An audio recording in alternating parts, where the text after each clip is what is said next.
All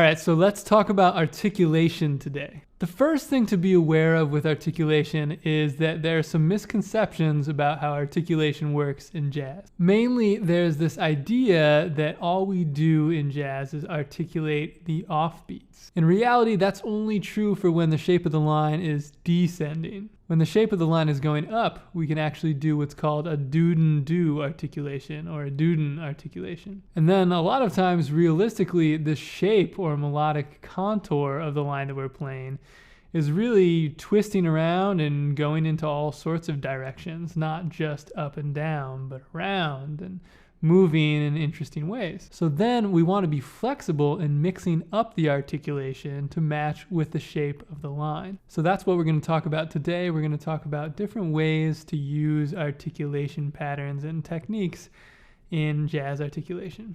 And I've actually just released a full masterclass on jazz articulation that has over 80 minutes of video content, going really deep into articulations on exercises, phrases, etudes, and transcriptions. And it also has a supplementary PDF with tons of articulations written out for you, and the articulations match with the exercises and all the content that we go over in the masterclass. So if you want to get serious about refining your articulation techniques, definitely make sure to check that out. It's a great reference. But for now, let's just do a brief overview of how to develop your articulation skills in jazz. And first off, it is important to note that the articulation breakdown and analysis that you're seeing in the examples on your screen are not written with traditional music notation. So the first question that we should answer is, why is that? In jazz, the reality is there are a lot of articulations that we use that just can't be written down with traditional music notation. Of course, traditional music notation started long before jazz existed, so the articulations that we use in jazz just have never been really given a music notation label. One of the things that makes jazz feel so good is the way that we pronounce the language and the vocabulary that we're playing. And the only way to really put that on paper would be through writing out the actual vocalized pronunciations of each note. And it's important to know that these are not scat syllables, these are not scat syllables that a vocalist would use. The purpose of these syllables are for helping us articulate on our instrument. Now, some of these exact syllables might be catered a little bit to saxophone, but the general idea of how we feel the music on our instrument is the same throughout. Brass players, for instance, might say doodle doodle. Saxophonists, for instance, would probably say duden duden, but we're all speaking the same language either way. And we're just trying to get the music to feel as good as possible on our instrument. I've actually done ensemble masterclasses where I've had the student drummers in the masterclasses say duden duden while they play a ride cymbal pattern, and it's actually helped them significantly to make their ride cymbal pattern feel better. So this really applies to all instruments. So by now I'm sure you're wondering what these syllables are, and if you're already familiar with these syllables, you might want to know how you can play them better. So that's what we're going to get into now. All right, so I mentioned earlier that we do articulate the offbeats a lot when we play a descending line. That's a line going down. A great way to understand that and help practice that would be by playing a bebop scale going downward. Now, in general, I actually think that bebop scales aren't the best thing to practice, and so we'll go over that more in a second. But for now, bebop scales can be a great way of just getting into step one of articulation. Just make sure you don't get stuck here because we can go so much further.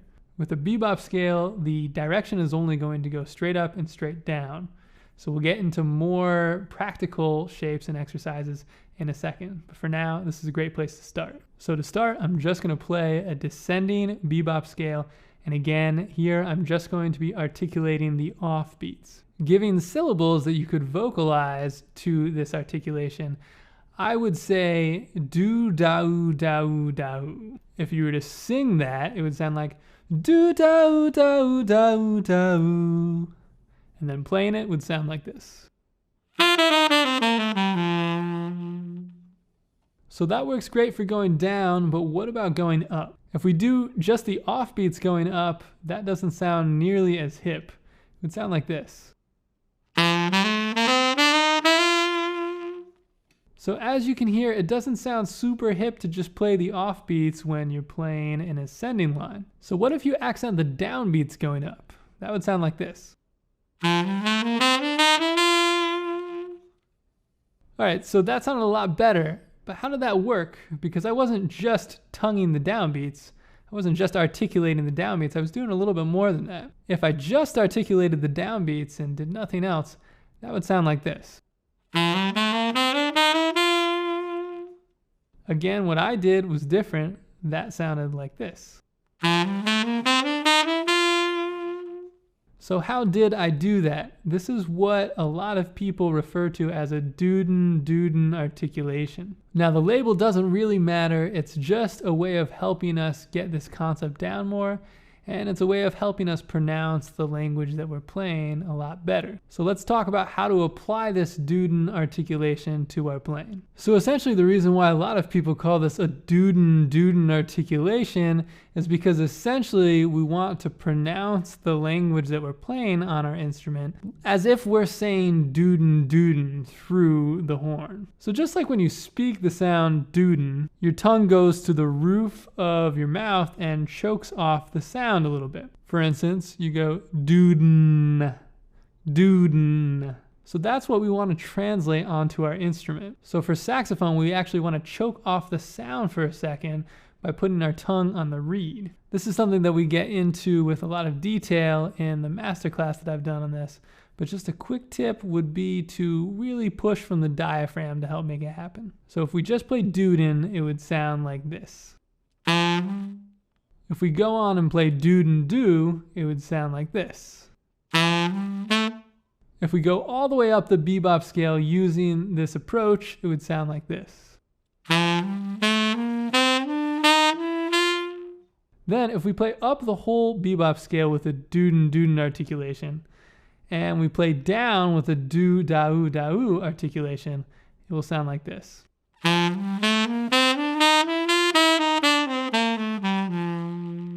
Then if we mix up the shapes of the melodic contour that we're playing, and we do a bunch of combinations of dudens and do-da-oos, that material is going to end up sounding like this.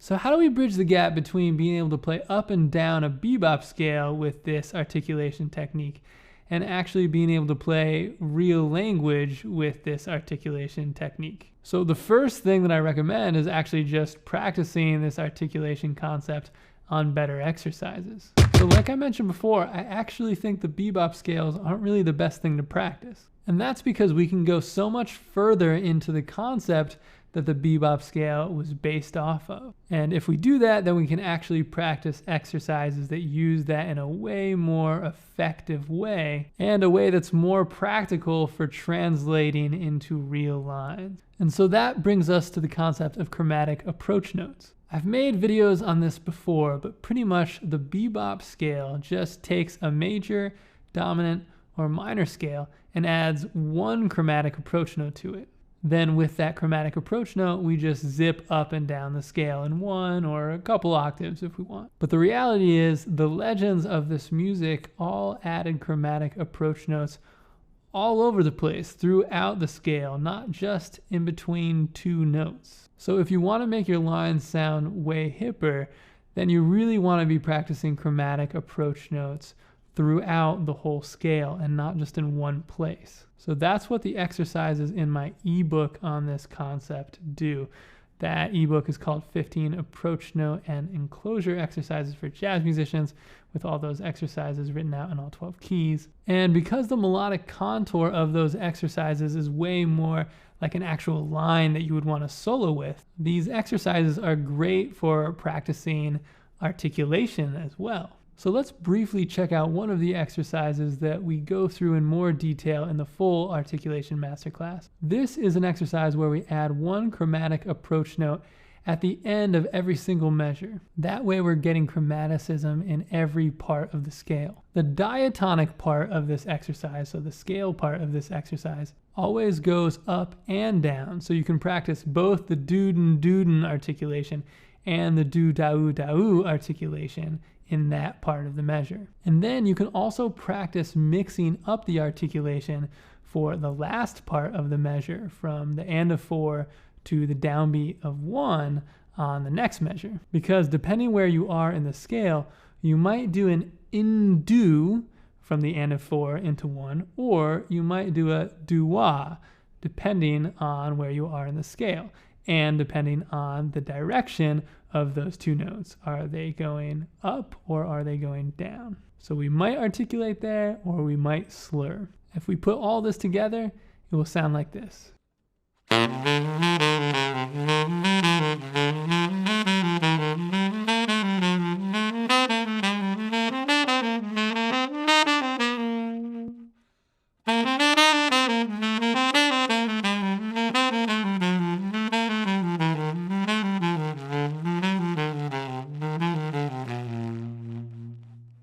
And if you want to go more in depth into that exercise, plus phrases and etude and transcription content, make sure to check that out in the full masterclass, which comes with a supplementary PDF that has all these articulations written out for you as a reference. There is a coupon code in the video description. If you want to check that out, you can use coupon code CLB10 for $10 off any masterclass this week at jazzlessonvideos.com. One thing that we get into in the masterclass content is also how to apply these concepts to triplets, because that definitely gets tricky, and 16th notes as well. We also get into the topic of melodic cells, and there you can really get a sense of how the more modern legends like Michael Brecker use these same articulation techniques, even with the more modern technical language. So in other words, if you're playing with a more modern sound, you can still be using these doo-dun articulations along with the do-da-oos and applying it to a more modern approach. That would sound like this.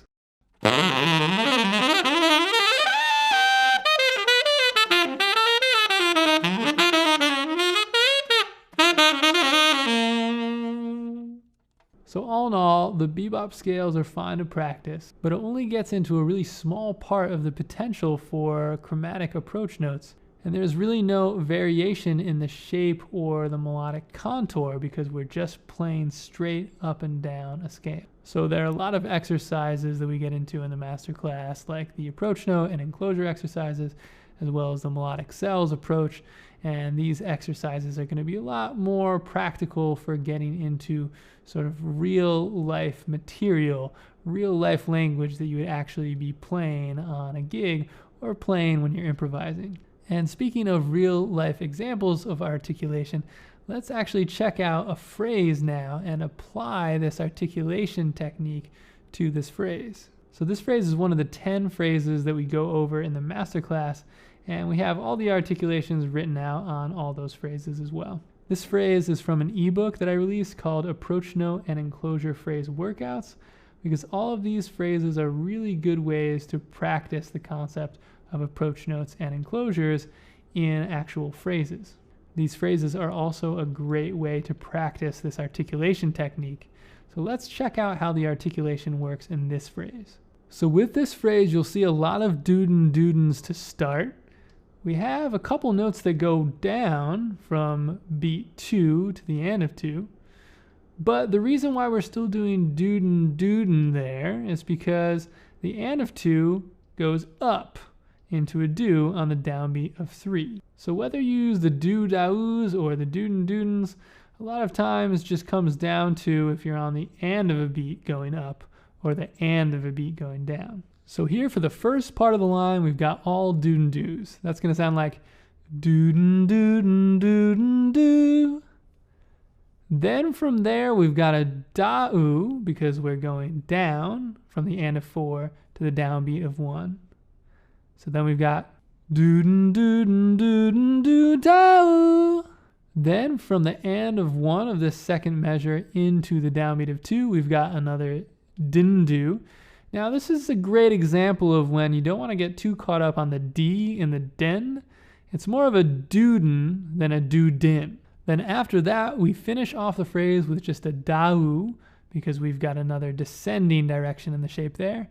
And then for the last note, you can say that is being dot, because for ending the phrase, it's kind of like a dot sound.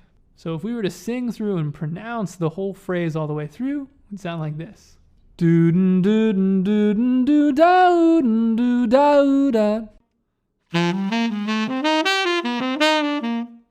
All right, so the last thing that you want to be doing to get a hang of this articulation concept is practicing this sort of thing on etudes and transcriptions. This gets more challenging because we start adding in triplets and 16th notes, which again, we get into more detail on in the full masterclass. And we actually made some versions of some etude and transcription content with all the articulations written out. So make sure to check that out as a great resource for getting deeper into this topic. And with transcription in mind, I think it's really cool to see how no matter what jazz legend you're checking out, whether it's someone like Lester Young or someone more contemporary like Michael Brecker, I find they're all doing the same articulation style, just in their own way. So for instance, Dexter Gordon used this articulation style in a really amazing way. Dexter would play his articulations with a really fat, thick legato approach, but it's a common misconception that Dexter actually articulated every single note. In reality, that's only really true in the really slow tempos, like on 3 o'clock in the morning off of the album Go. But anytime he was playing more medium or up tempos, he was totally locked into the duden duden and the do-dau-daus. But it's important to note that with the duden dudens, by nature of how you articulate that, in a way, you sort of are articulating every single note. But it wasn't just Dexter who would do this. As I mentioned, everyone from Lester Young to Michael Brecker has used this approach. One perfect example of Dexter using this approach would be on his version of Love for Sale, which is also off of the same album as 3 o'clock in the morning. That album is, of course, the album Go. So if you check out the first 8 bars of what he plays on the bridge of his first chorus, that is a prime example of this approach. That would essentially look and sound like this.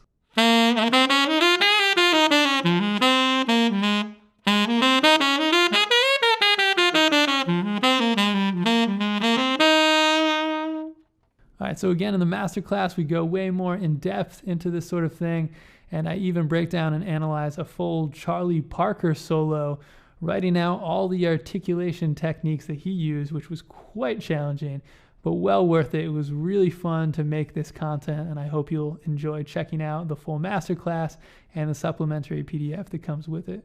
In the meantime, I hope you learned something from this video today. Make sure to subscribe to the channel if you haven't already, and I will see you guys next time. Thanks so much for watching.